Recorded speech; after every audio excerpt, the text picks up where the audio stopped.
Hi, my name is Ryan Whelan. I'm a pastor at New Crossing Church in Sun Prairie, Wisconsin.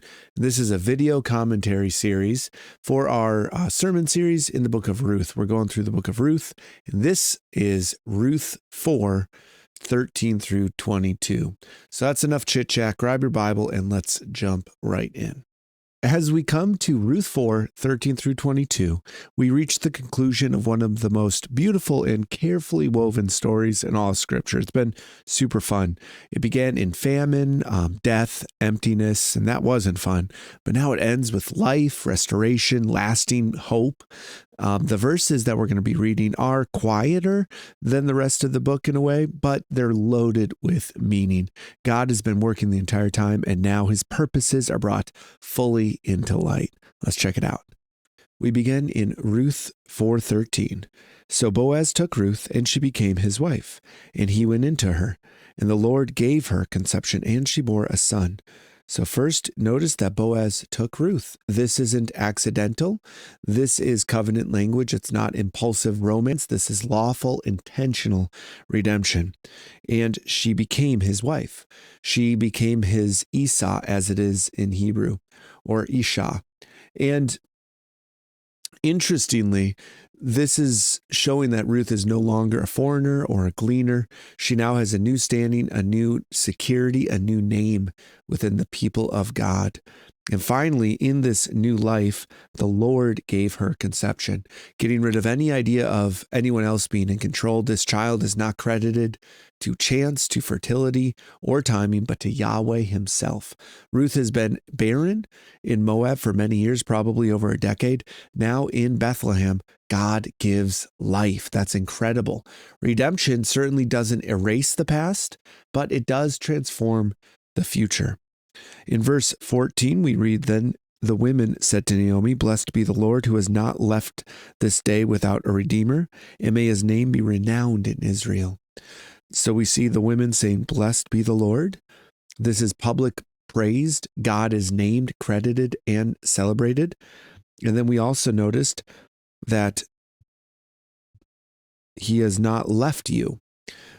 Naomi once believed that she had been abandoned, and she was bitter over this. The women of the city say otherwise. God was present even when Naomi couldn't see God.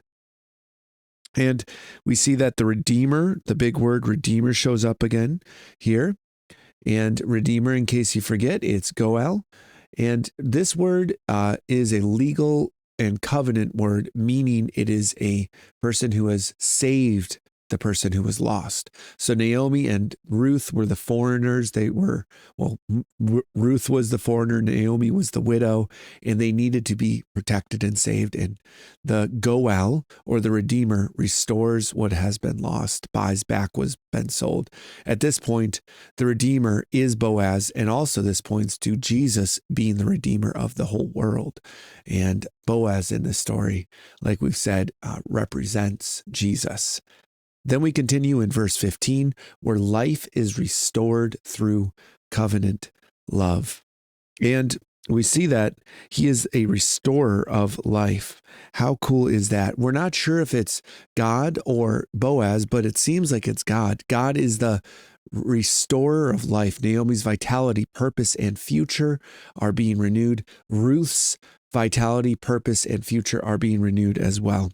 And then we see here, for your daughter-in-law who loves you, who is more to you than 7 sons, has given birth to him. And so this is a cool word here, love. And we've been seeing that it's been chesed over and over again in the book of Ruth, because that's the theme, which we'll mention. But this is the love that we might think of in the traditional sense, sort of this connection between two people. And just naming the fact that, yes, Ruth had this profound loyal love, this chesed, but Ruth also had this deep emotional love for Naomi, and back and forth. And if you want to remember how to say this in Hebrew, it's ahav, love, I have love. I don't know if that means anything to you, but hey, use it if you want to. So then what we see is that this love and this woman, Ruth to Naomi is worth more than 7 sons. How cool is that? 7 represents completeness. The women are declaring that Naomi's life is no longer lacking. What she has lost has been more than restored. What she has is more than 7 sons. In verses 16 through 17, where there was joy or where there was bitterness, now we're seeing that there is joy. And there's a son involved here.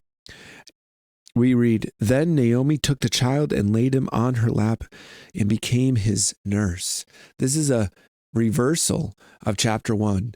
Empty arms, Naomi came back bitter and empty, and now Naomi has her grandson in her arms and is able to nurse him even. How cool is that?